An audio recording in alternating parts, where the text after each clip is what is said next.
Hey guys, you've heard of the Young Turks podcast because you're listening to it right now.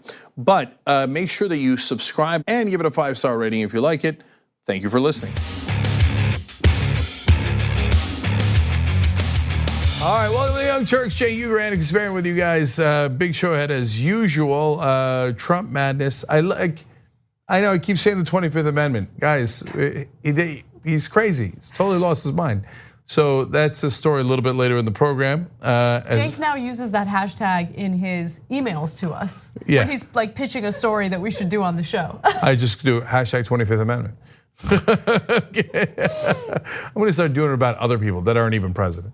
Okay, there's a lot of candidates. All right, did they really have concrete in the milkshakes that they threw at conservative writer in Portland? We're gonna break that down for you guys. Lots to get to. I tell you about Ocasio-Cortez. We're about to tell you about her right now. So let's do it. Let's get started. Following AOC's visit to an El Paso migrant detention center, of course, there is right-wing spin, even though the heart of the story should be that migrants are being mistreated, abused, and kept in unsanitary conditions at these centers. Well, there's a right-wing writer for Washington Examiner. Now, let me be clear, Washington Examiner is a right-wing publication. Her name is Anna Giratelli, and she is saying that according to her sources, AOC was yelling at Border Patrol agents while she was visiting the detention center.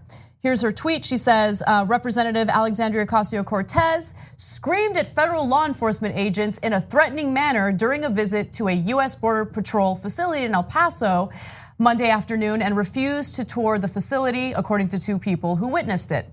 Now, let me be clear in that she is not a source that should be trusted. In fact, she had, and this is something that Jordan Ewell brought up, she had claimed that there were prayer rugs at the border, that ranchers were finding Muslim prayer rugs at the border. And this was all meant to push this narrative that dangerous Muslims are trying to enter the United States at our southern border. That story was debunked. So again, she's not a source that should be trusted. But I also want to be clear about one other thing. Considering ProPublica's reporting, which indicates that 9,500 Border Patrol agents, both current and former, were in this private Facebook group putting out disgusting, sexually degrading content about AOC, I wouldn't really mind if she yelled at them, right? Yeah. Especially considering what she saw when she went to that detention center and what she witnessed with the abuse of these migrants. So I have many things to say. First, to the Border Patrol agents who were such tough guys when they were doing their Facebook group. We'll give money to the agent who throws a burrito at these bitches, is what they wrote. Oh yeah. Referring to AOC and another female congresswoman who also happened to be Latina. And they talked about hoes and they talked about all these things and how they were gonna do this and that. And now, if it's even remotely true, they go running to conservative media crying. Oh my God, AOC was mean to us, mommy, will you protect us? Are you crying? Are you crying? It's incredible. I mean, they will sit there and laugh about, make jokes about migrants who have died under their watch.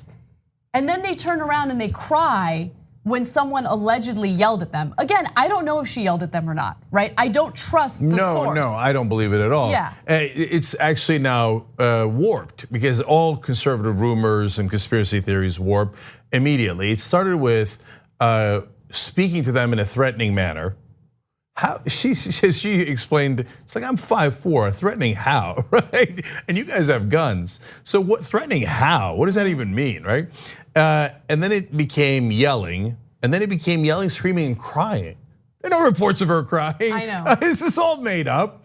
And look, the other story that this reporter made up is so preposterous. Reporter. I know, reporter, right? Is so preposterous that anyone who would believe that and put it out as a real news story, I mean, you just have to realize that they're, at a bare minimum, their judgment is horrific, let alone the fact that they're likely just making things up on purpose for their propaganda, which is what conservatives normally do.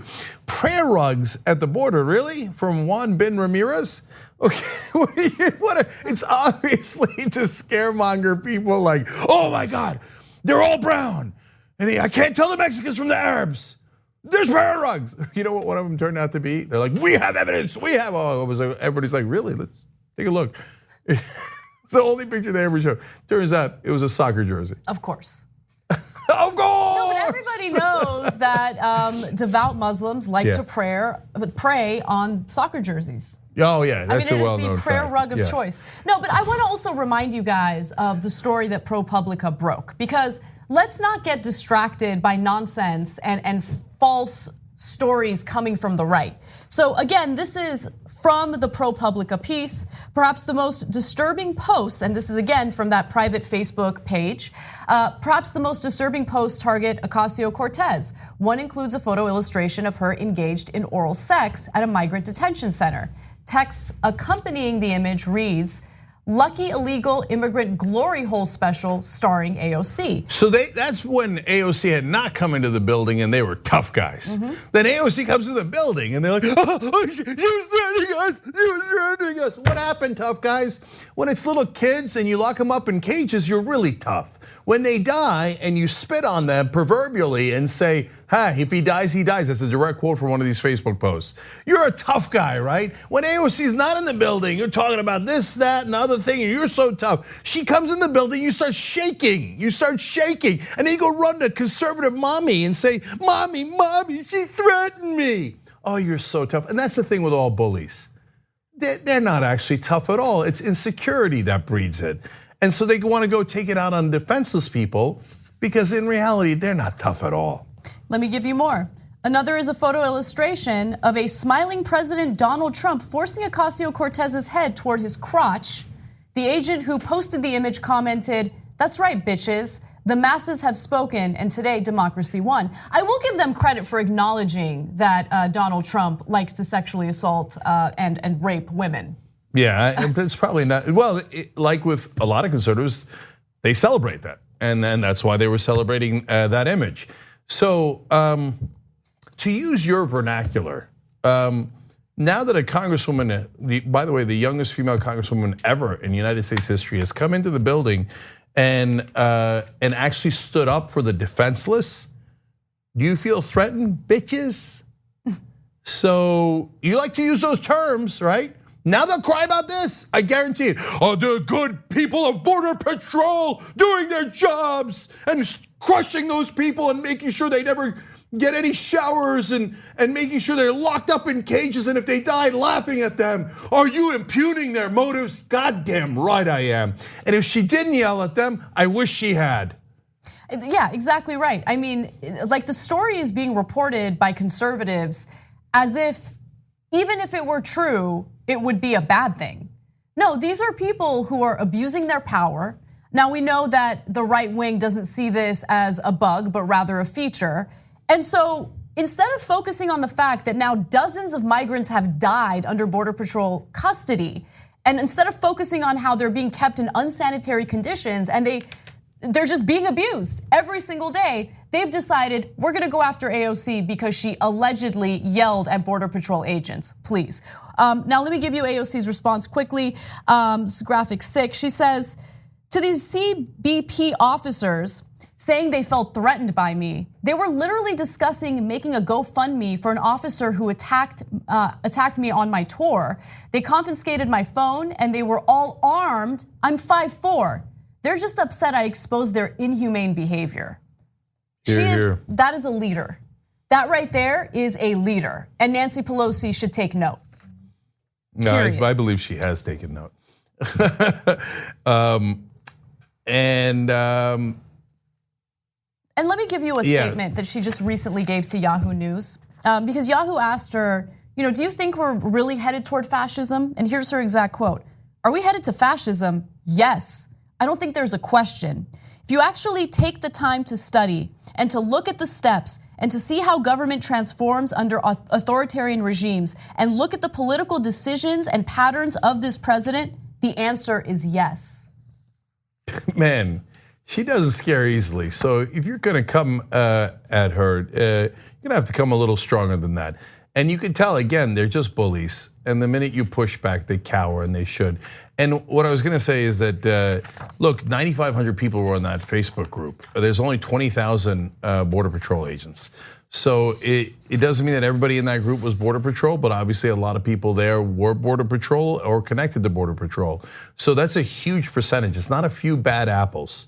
It is, I'm sure that there are a few good apples mixed in with quite a rotten lot. Most importantly, led by rotten leaders like Donald Trump, who encourage their worst side rather than their best side. All right, let's move on to the next story. Texas Representative Joaquin Castro was part of the Hispanic caucus delegation that is visiting migrant detention centers throughout the country. And after visiting the El Paso, Texas detention center, it was noted that he actually smuggled his phone inside. Now remember, they're not allowing members of Congress to show up with any type of filming equipment, but he managed to get his phone inside and he took video of what he saw. Now, we're gonna toss to the video, but remember, they did try to clean things up before members of Congress showed up. And even with that in mind, here's what the scene looked like. Huh? And you were on the Yeah. You understand they moved it down? Yes. Que no tiene medicina. She doesn't have medicine. Just check her, man. 1 second ago. Yes. She got a dentist o'clock this morning over anti-seizure meds. Tiene medicamento a las 8 de la mañana hoy. No, ella todavía no medicamento porque también me lo volaron. They said that they changed her medicine. So the updated medicine, which I'm not going to break her patient confidentiality, but the updated medicine I just looked at her medical record was administered to her. She's not due for another dose for another 10 hours. Lo votaron. There's a woman here. I know. Sir, there's a woman here. The doctor told her she needs a biopsy for the lump on her back. So we obviously don't have the facilities to do a surgical biopsy here, but we'll make sure that we're continuing her care. It's on her record, and when she gets to her next stop, wherever that is, whether it's in our custody or out, those records go with her. So you can see Ayanna Pressley in that video as well. She is joining along with the group of Congress people in order to see what's really going on in these detention centers. And if you couldn't hear the audio clearly in that video, there's a discussion going on about how some of these migrant women who are in that crowded space don't have access to the medication they need. And Castro shared more details in a Twitter thread saying, here's what we found at the El Paso Border Patrol Station #1. Women from Cuba, some grandmothers crammed into a prison-like cell with one toilet, but no running water to drink from or wash their hands with, concrete floors, cinder block walls, steel toilets. He also says many said they had not bathed for 15 days. Some had been separated from children. Some had been held for more than 50 days. Several complained that they had not received their medications, including one for epilepsy. Members of Congress comforted them when the women broke down. So I just want to avoid confusion. Joaquin Castro is obviously a member of Congress. His brother Julian Castro is running for president, and Joaquin is actually also the campaign manager for his brother as he runs for president. So he's got two jobs there in a sense. And I think the most interesting part of this story is the fact that United States Congress people have to sneak in cameras to these facilities. Exactly. They are supposed to be our representatives. That is why it's called the House of Representatives. Now, those Border Patrol folks, I didn't hire them. And I get it that there's a process. We elect the officials then set up an executive branch, et cetera. But people that we elected should have a lot more authority, not less authority. And a lot of these detention facilities are private.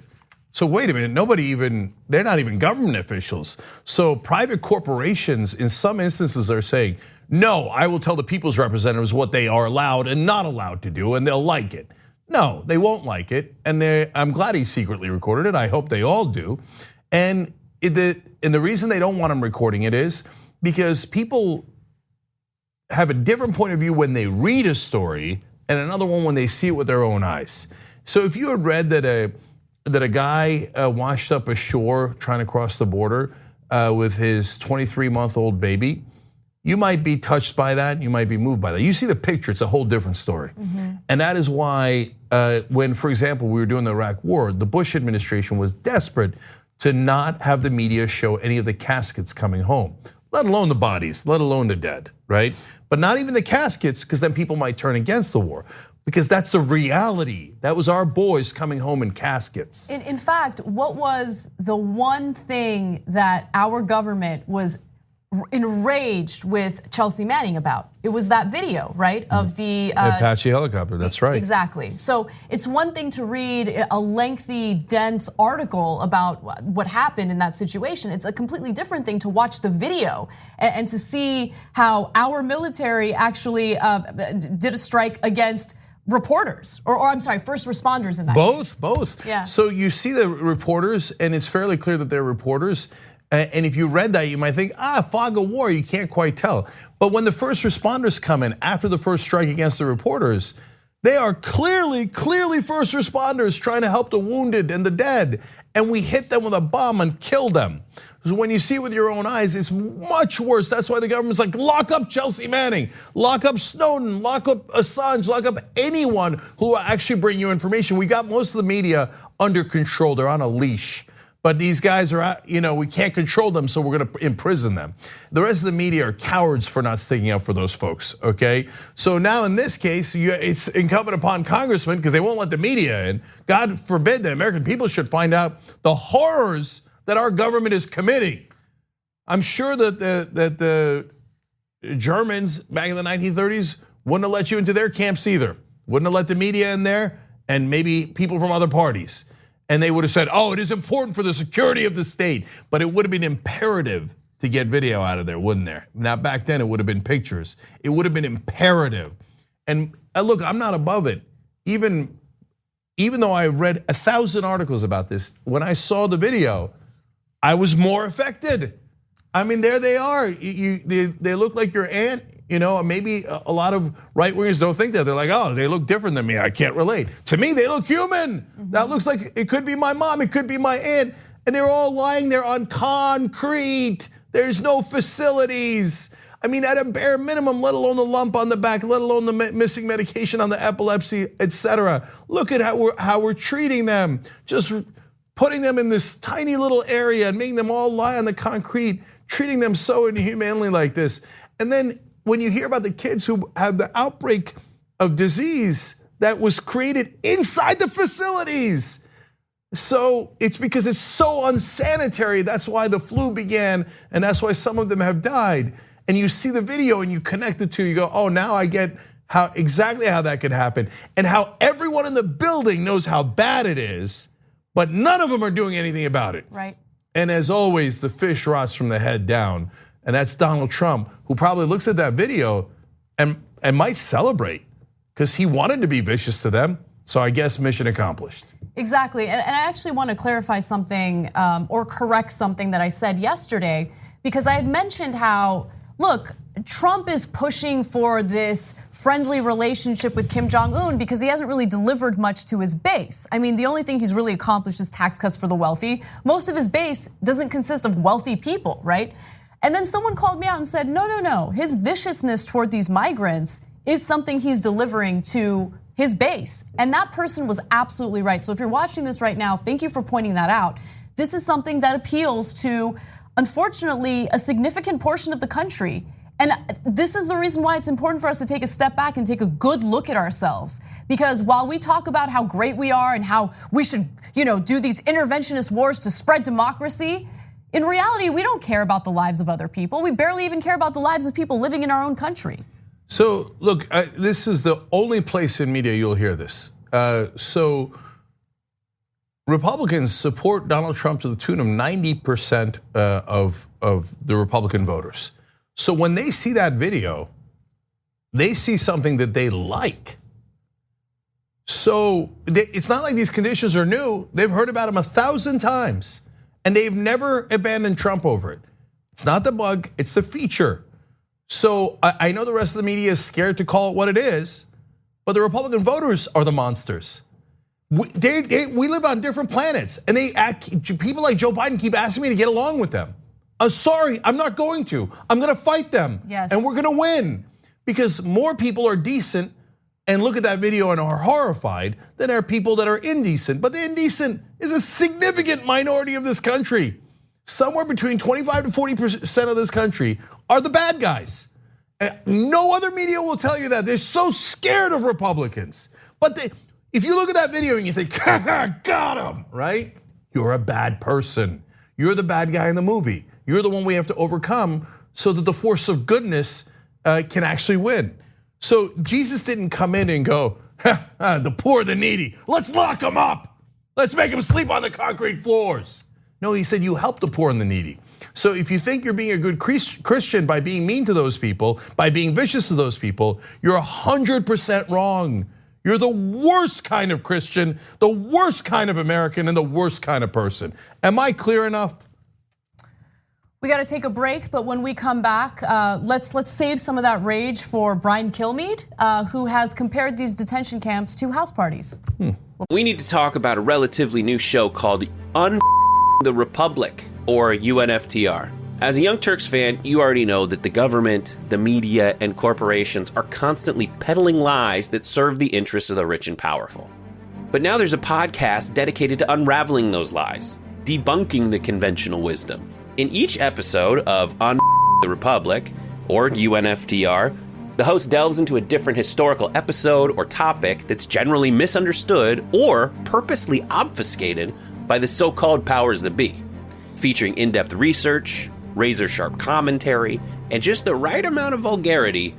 The UNFTR podcast takes a sledgehammer to what you thought you knew about some of the nation's most sacred historical cows. But don't just take my word for it. The New York Times described UNFTR as consistently compelling and educational, aiming to challenge conventional wisdom and upend the historical narratives that were taught in school. For as the great philosopher Yoda once put it, you must unlearn what you have learned. And that's true whether you're in Jedi training or you're uprooting and exposing all the propaganda and disinformation you've been fed over the course of your lifetime. So search for UNFTR in your podcast app today and get ready to get informed, angered, and entertained all at the same time.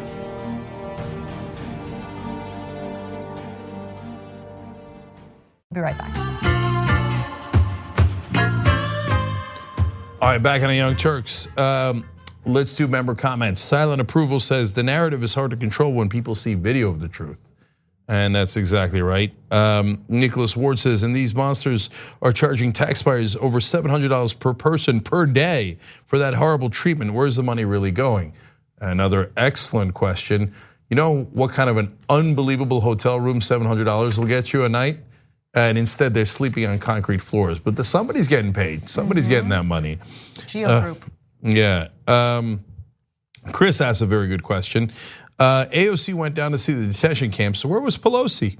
Beginning impeachment hearings? No. Pelosi was trying to figure out how to fundraise off of it. If she's not going to lead, she shouldn't be the leader. So that's Pelosi. All right, last one. Ginger Jank, which is already funny, says, I'm a correctional officer. I'm a correctional officer in Minnesota, and I've been a member for a few months now. We treat our offenders very well because we were trained that these aren't bad people, but people who made poor decisions, and their punishment is being here. It's not our job to make them suffer more. We're supposed to advocate for offender change.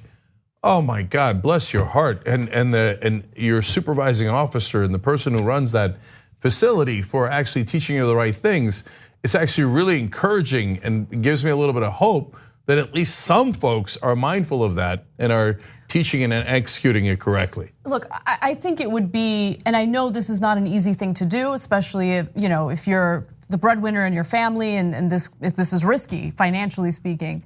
But I think there are good people who want to do the right thing. And if you guys organize and get together and maybe even do a strike, I think that would be powerful to say the least, Yeah, and now unfortunately, a lot of the Border Patrol, based on the Facebook page, don't look like they're object to the conditions. So it depends on the people, obviously. Last one is actually from Twitter. Nova Kingway says, I thought the First Lady was so focused on issues affecting children.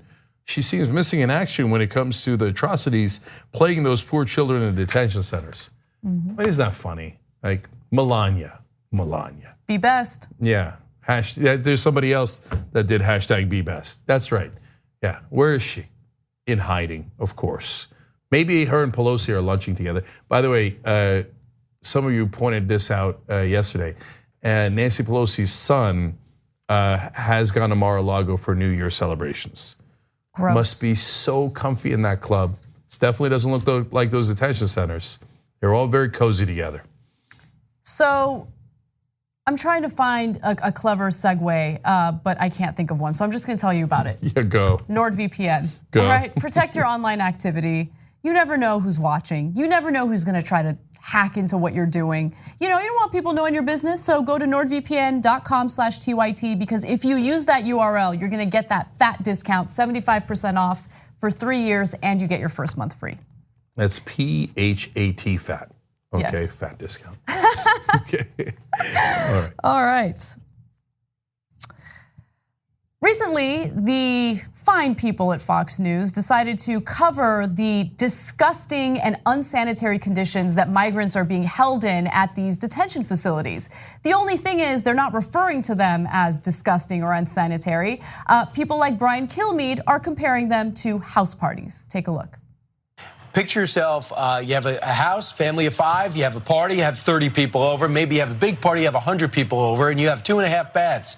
In the beginning, it would be okay with 30. Then after 100 people, it'll be a little bit taxed. Maybe you got to get outdoor facility. Can you picture 5,000? You could have the best facilities in the world, but they are so overstocked. 670,000 have come here illegally already. They can't build tents fast enough. It wasn't their idea to have a wide open border. It was bad asylum rules that allowed this to happen, and then you throw it all on the Border Patrol and you wonder why facilities aren't adequate. If the Four Seasons can hold 4,000 and I put 11,000 in the Four Seasons hotel, they'd complain about the sanitation, they complain about the food, they complain about the accommodations because it's not equipped to handle it. Yeah, I'm pretty sure it's not the Four Seasons, nor is it a party that you went to. But even in his scenario, he says, well, for a couple of hours. Remember, some of these people have been held for months under these conditions. And he mentions wide open borders. What is he talking about? There is no wide open border. Okay, these are people who are coming in seeking asylum, and the way that the system worked previously before Trump is they would get processed. Maybe they'd get an ankle bracelet, and then they would show up to their hearing before a judge to make their case, and either they're granted asylum or they're not. But Donald Trump has made a point to detain every single one of these individuals and put them in these detention facilities, in these camps, in unsanitary conditions. He has decided to separate the children. Some of the children are still being separated today, even though they're not supposed to be. He's holding these people hostage to make a point, and he thinks it's serving as a deterrent, but it's obviously not serving as a deterrent. So this is a problem that has been created by the Trump administration, and they're trying to make it seem like, no. Trump is just dealing with a really difficult situation. He's purposely making it difficult. He's purposely torturing these people in these facilities. So one thing that they never note on Fox News, let alone the rest of media, is, well, if it was supposed to be a deterrent, how come it didn't work? Right now, we're at a record number of people coming into the country for at least the last 13 years. And so the number of people who are coming in an undocumented way is up, and people seeking asylum is up. One of the reasons for that is because Donald Trump, the idiot, in order to quote unquote punish the Central American countries, took away aid from them, which made conditions much worse in those countries, which then led to more people leaving those countries and trying to come here. And he thinks, I showed him. No, you didn't show him anything, you idiot.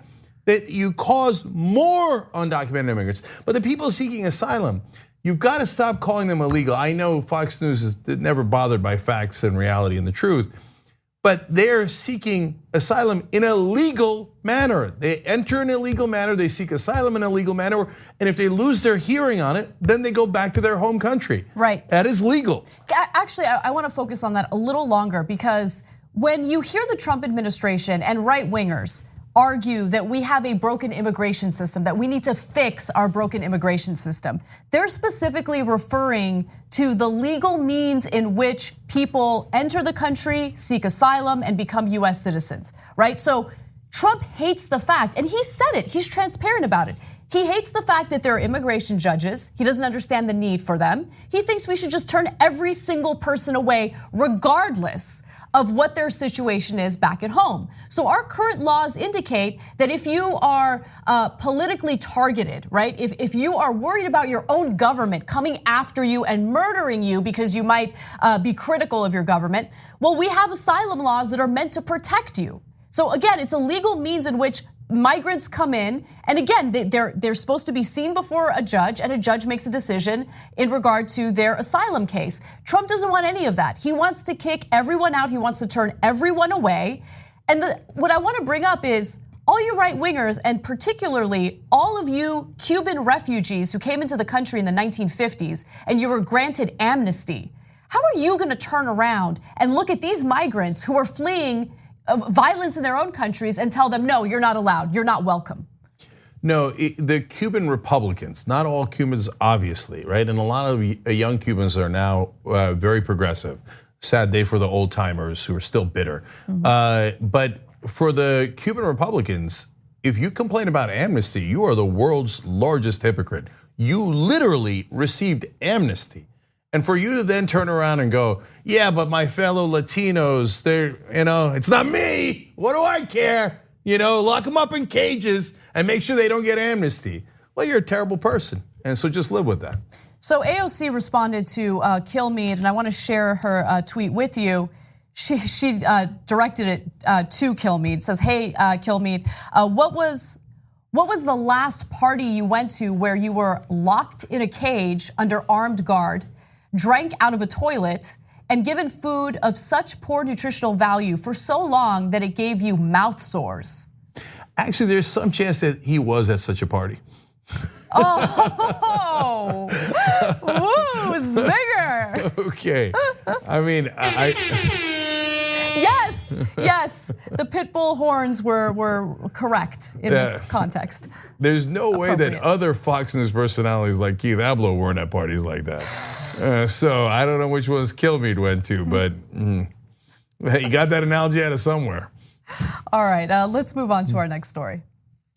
Believe in keeping your heritage alive, including my own Lebanese heritage. But I also believe this is an English-speaking nation, and pandering to Spanish-speaking immigrants was over the top.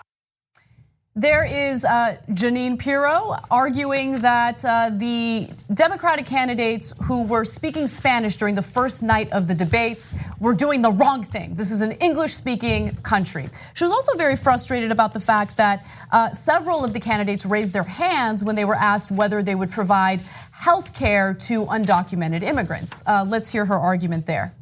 I believe in keeping your heritage alive, including my own Lebanese heritage. But I also believe this is an English-speaking nation, and pandering to Spanish-speaking immigrants was over the top. Just hold on to your pocketbook. They just put a lien on your money, your savings, and your retirement. Everything changed when everyone at that stage raised their hands saying all illegals should be given health care. And by the way, it's not like they haven't already been getting health care in our hospitals and emergency rooms. Remember this? The reforms I'm proposing would not apply to those who are here illegally. It's not true. But this is the picture that caused the clowns to lose their way and the American people. If anyone wants to feel the pain of American people, the ones who elect a president and for whom a president actually works, then feel this. Ordinary Americans are confronted at the end of their lives with no health insurance that covers long-term care, which means when they get out of the hospital, they have to pay for their own care. They are then left out in the cold, where they literally have nowhere to turn. Middle-income Americans who every day choose between food and medications don't want to hear about people coming here illegally without a dime in their pockets being rewarded with health care that they have not even paid for. Okay, so we're gonna get to the really serious false propaganda that she's spreading about how immigrants take from you but don't give back, right? And so they've got every conservative in the country believing this, and a lot of independents too. It's just not true. But first, let's have a little bit of fun. Okay, who listens to her and thinks, now that is a rational person that I can get behind? No. I mean, I'm amazed by conservatives. When they hear her talking like this, and they think like, oh, nailed it. Right, that's the one making sense, right? No.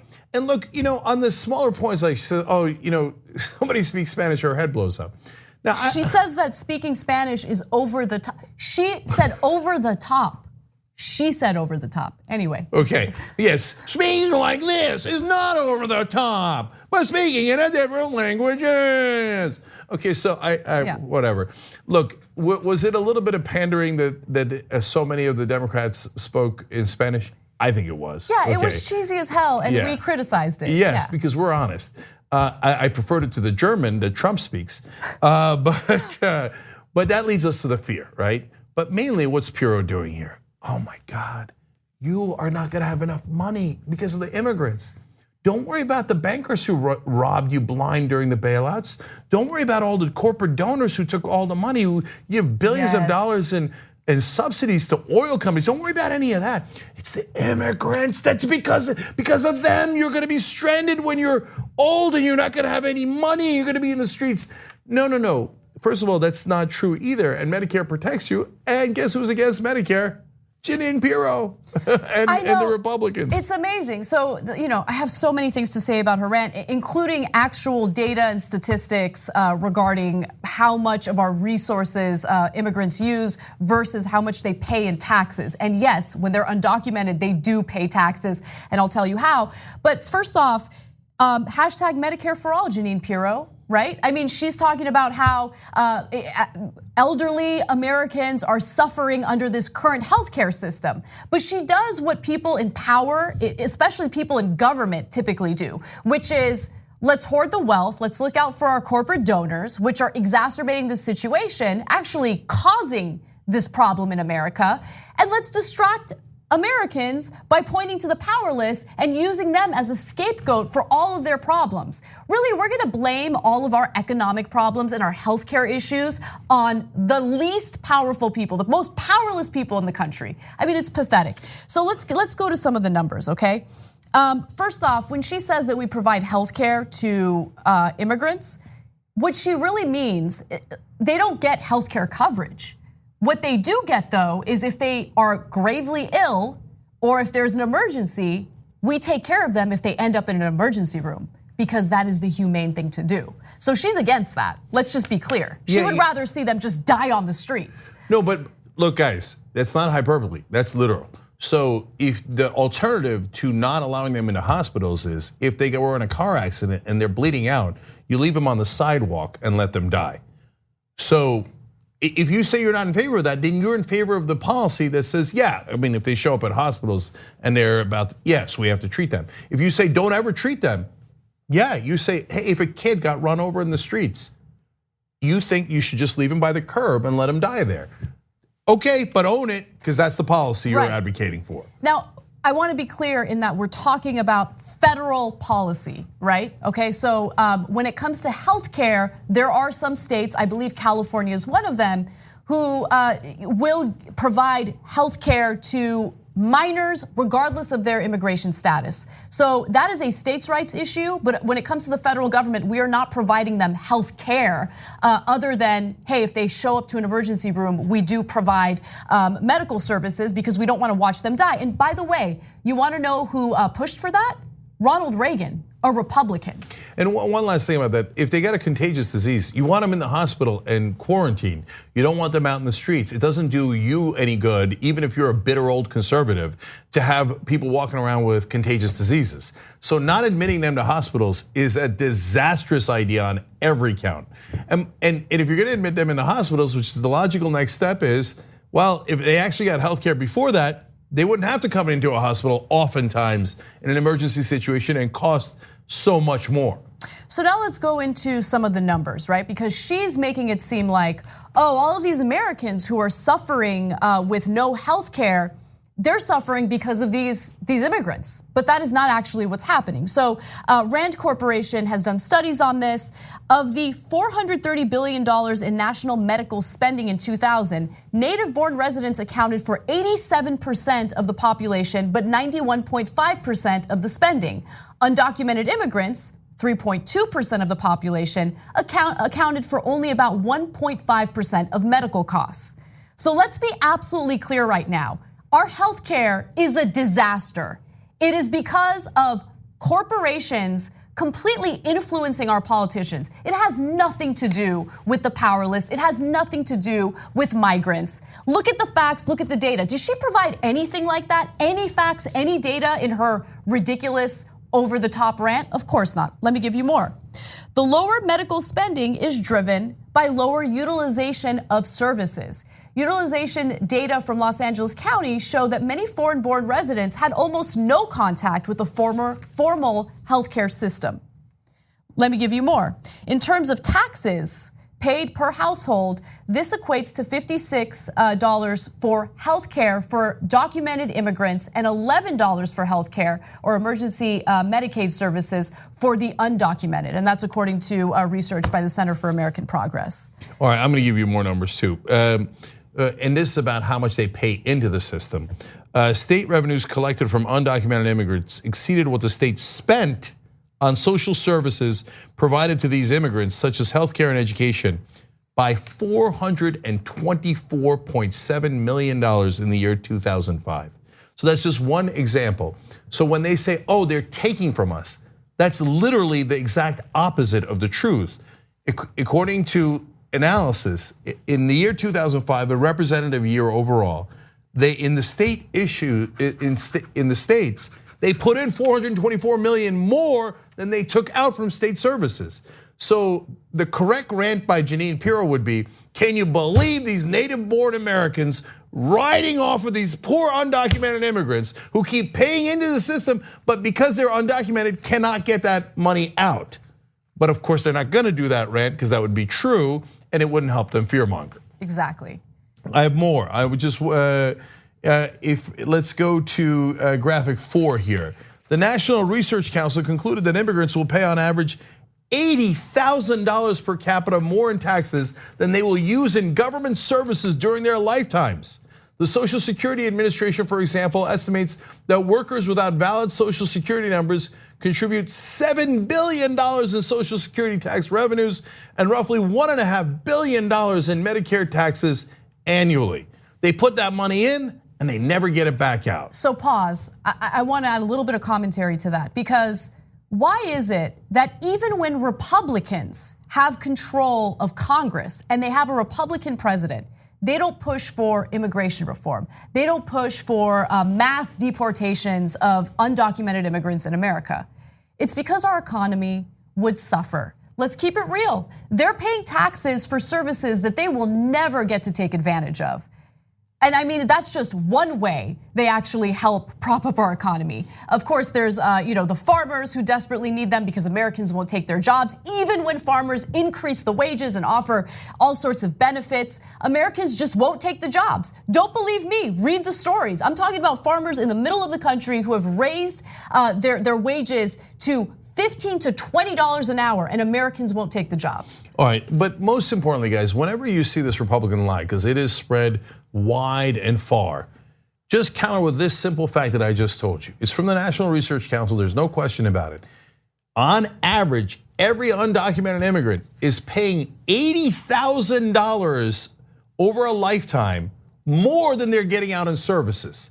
So they are contributing to the economy more than they are taking out.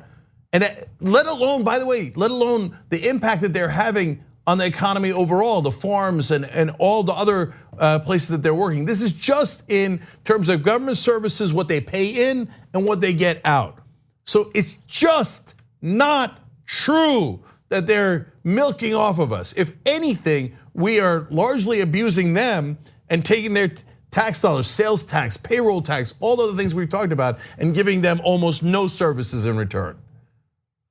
Something to think about as we go to break, but when we come back, a really great poll on Medicare for All from Morning Consult. At TYT, we frequently talk about all the ways that big tech companies are taking control of our online lives, constantly monitoring us and storing and selling our data. But that doesn't mean we have to let them. It's possible to stay anonymous online and hide your data from the prying eyes of big tech. And one of the best ways is with ExpressVPN. ExpressVPN hides your IP address, making your active ID more difficult to trace and sell to advertisers. ExpressVPN also encrypts 100% of your network data to protect you from eavesdroppers and cyber criminals. And it's also easy to install. A single mouse click protects all your devices. But listen, guys, this is important. ExpressVPN is rated #1 by CNET and Wired magazine. So take back control of your life online and secure your data with a top VPN solution available, ExpressVPN. And if you go to expressvpn.com/TYT, you can get 3 extra months for free with this exclusive link just for TYT fans. That's expressvpn.com/TYT. Check it out today. We hope you're enjoying this free clip from the Young Turks. If you want to get the whole show and more exclusive content while supporting independent media, become a member at tyt.com/join today. In the meantime, enjoy this free segment. All right, back on the Young Turks, time for member comments as usual. tyt.com/join to become a member. Yes, we're in fact way more likely to read your comments than that's one of the privileges of membership, and obviously you sustain us.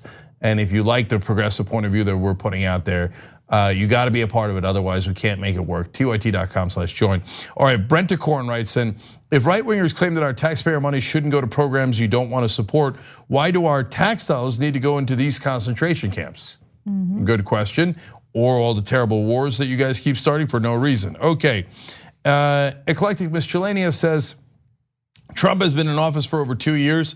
Conservatives give him full credit anytime there's good economic news, but whenever there's a problem with immigration, it's still Obama's fault. You can't have it both ways. If you give Trump credit for the economy, you have to blame him for the border crisis. Excellent point.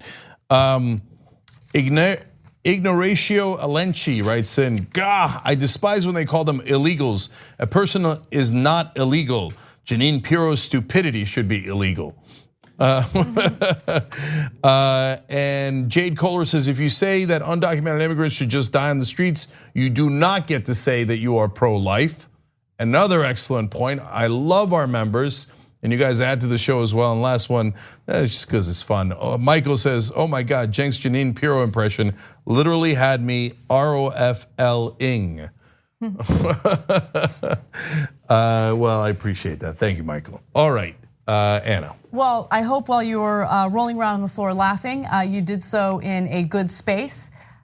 Maybe a square space? Oh. Anyway. Speaking of squares. Come on, where's my horn? Where's my horn?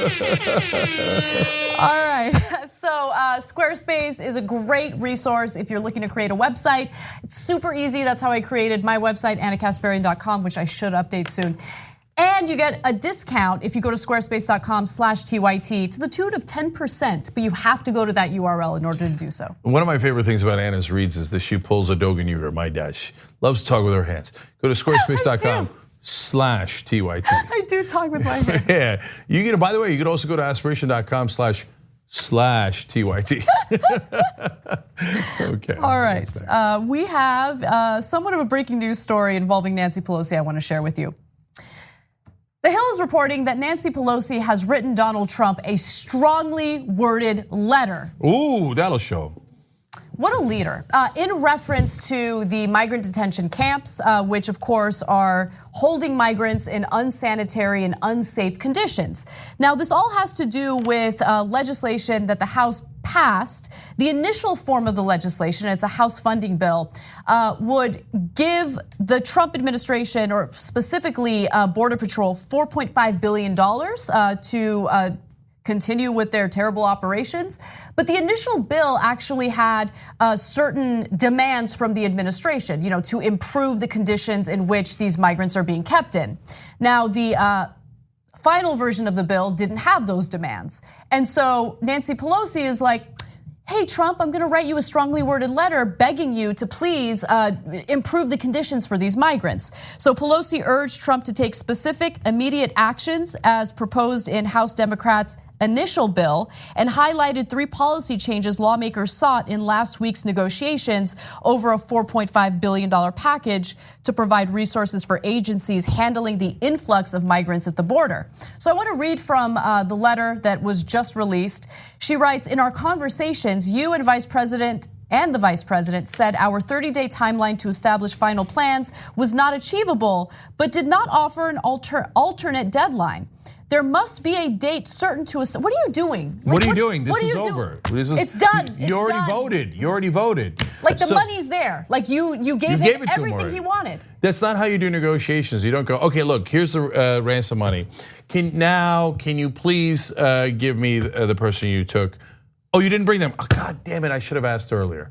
That's not how it works, okay? So now there's 2 issues that I have here. One is, it's not even strongly worded. No, it's not. Here, I'll give you another quote. She says, "I would deeply appreciate your soonest consideration of the proposals contained in the House legislation." That's not a strongly worded letter. That's a pleading, begging letter. And by the way, that's the position she put herself into because she already gave him everything he wanted. There were progressives in the House who said, don't do it. Don't give him everything he wants. Fight. And Pelosi, as always, said, no, we believe in preemptive surrender. Her only excuse was, no, but Schumer surrendered even before I did. I know, it's a very low bar if you're comparing yourself to Chuck Schumer. So yes, both of you, in your entire leadership of the Democrats, all you've ever done is surrender. So it's not a point of pride to say, oh yeah, Chuck surrendered before I did. You should have seen him on the concrete floor. He was lying down for Trump way before I did, a couple of seconds before I did. So, and then I think, can I get all the press to agree with me now? I mean, I don't know. Of course not. They'll never. No, I know they never because they kiss her ass nonstop. But if you're a real reporter, you would have to acknowledge the facts now. She called herself a master legislator, and almost every reporter in Washington went along with it. I did research before I wrote an op-ed about how Nancy Pelosi is not a progressive to make sure that I wasn't getting it wrong. Dozens of articles. She's amazing. What a strategy, incredible strategy, and she's so wonderful, amazing. Does a master legislator, after a bill has already passed, write a letter to the person they were negotiating with going, pretty please, I know we gave you everything, but could you please do it anyway? Is that what a master legislator does? No, that is what a terrible legislator does. And media, stop making excuses for Democratic leadership.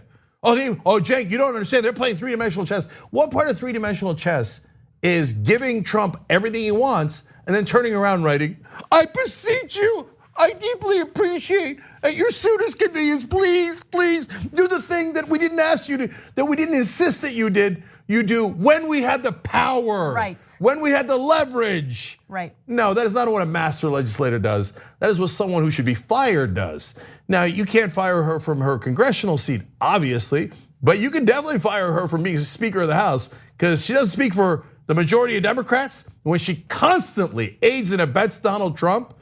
And she is not the leader of anyone, let alone the Democrats, as she constantly helps Donald Trump achieve everything he wants without any fight at all. So I remember, when this vote took place in the House, AOC was not in favor of it. She did not vote in favor of it. And Nancy Pelosi got real salty because AOC actually did the right thing, right? Why are we just gonna toss taxpayer money in the direction of these detention facilities that are mistreating and abusing these migrants? Well, I also wanna just quickly note that this is what Pelosi said after the bill had passed in the House. In order to get resources to the children fastest, we will reluctantly pass the Senate bill, Ms. Pelosi said in a letter to Democratic lawmakers. As we pass the Senate bill, we will do so with a battle cry. I know. Battle cry. Battle cry as to how we go forward to protect children in a way that truly honors their dignity and worth. Apparently, the battle cry is deeply appreciate your soonest consideration. Wow, I didn't know you were that strong, Speaker Pelosi. She's gotta go. Not my leader, not anybody's leader. And let's understand what this letter is. This is a CYA operation. So she realized she made a mistake and she's taken a lot of heat. And before, she was never ever challenged because everybody in Washington is way too polite to everyone else inside the club. Now there are a couple of progressives who are not as polite. You know why? Because they're representing the voters and not everybody inside the elitist club. And so now, you know what happened? They were right. And so now a lot of Democrats are going, maybe the progressives were correct and Nancy Pelosi is not a master legislator. Maybe she doesn't know what she's doing at all. So that's why Nancy Pelosi, after it's totally useless, comes out with this letter. Hey, don't worry, guys, don't worry. I got a letter where I beseech Trump. Problem solved. Sorry, but that's a sad, sad joke. Let's move on to some encouraging news because there is some encouraging news today. Morning Consult recently did a poll on Medicare for All and the results are encouraging. But before I get to those results, I just want to remind you of what happened during the Democratic debates where both nights the candidates were asked whether they would be willing to abolish private insurance for Medicare for All. Who here would abolish their private health insurance in favor of a government-run plan? Just a show of hands, starting off with. Who here would abolish their private health insurance in favor of a government-run plan? All right. Now, even though you see Kamala Harris raising her hand, she later reneged on that and said that she misunderstood the question. So let's just be clear. So the only three who proudly raised their hands were de Blasio, Warren, and of course, Bernie Sanders. I just want to be clear on Kamala Harris before we move on to the great news about Medicare for All. Be careful what you see from Kamala Harris. Now, I came into this with an open mind. You guys all saw it all throughout this process, okay? Kamala Harris actually has said a lot of things that are very progressive, so I was very excited by that. But now this is the second time where she publicly raises her hand and says, "You bet Medicare for All, I'm all in, I'm all in." And then as soon as the cameras are off, she goes to reporters and donors and goes, I'm kidding, I'm not in at all, okay? So you're telling me someone as savvy as Kamala Harris, who eviscerated Joe Biden and had shirts made up before the debate about the tagline she used while she eviscerated Biden, that planned that meticulously, didn't know that earlier in the night before in the debates, they asked that same exact question and wasn't prepared for it and misheard it? No way, there's a 0% chance. Not only that, she did it twice now, okay? Oh, I'm for Medicare for All, even if it means getting rid of private insurance. Cameras are off, right? Okay, sucker progressive voters. Now, reporters, of course I don't mean it. Go tell the donors. I don't mean it at all. I'm not gonna do it, don't worry. So that's Kamala Harris so far. She wants to correct the record. We're happy to have it. But right now, that looks really bad. Now, she also miscalculated. She's correct that Medicare for All is really popular. That's why she keeps raising her hand in public, right? But we're gonna catch you, and on, you caught Biden, okay, we're catching you. You made a mistake. You should have just stuck with your original instinct, political instinct, to stick with Medicare for All. Because it turns out we were right, it is incredibly popular, listen. All right, so Morning Consult just recently did a poll asking Americans of all political persuasions how they feel about doing away with private insurers. And it's interesting because when you talk about abolishing private insurers, people get scared because guess what? A lot of Americans mistake private insurers with medical providers, right? People like their doctors, they like the hospitals they're going to. Under Medicare for All, they would still be able to go see their doctors, still be able to go to those hospitals. It's just that they wouldn't have to deal with private insurers who are looking to make a profit off of this business scam that we have. Now, let's give you the results of the study. Or survey. Support among voters for Medicare for All falls to 46% from 53% when respondents are told the government-run healthcare system would diminish the role of private insurers, but rises back to 55% when voters learn that losing their private plans would still allow them to keep their preferred doctors and hospitals. And let me be clear that they're not focusing simply on Democrats here, they're focusing on all voters, regardless of which political affiliation they have. Independents are 14 points more likely to back the system when told losing their private plan would not mean losing their doctor. So 42% to 56%. Okay, you know how they called Obama's tiny little mistake about how you can keep your doctor, the lie of the year, I think the Associated Press called it. Now in reality, most people could keep their doctors, but some people got insurance that was even better, okay? But had to switch doctors even though they got more expansive coverage, right? Well, even with all of Trump's monstrous, ridiculous, absurd lies, what the media is doing here is actually the lie of the year. Because they're going around saying over thousands of times, both in print and on air, well, hey, how would you feel about Medicare for All if you find out that you're gonna lose your private insurance? That makes it sound like you're gonna have no insurance. No, you would have better insurance. And in fact, I asked Michael Bennett, who's opposed to Medicare for All, and I showed it to you guys right here on the Young Turks.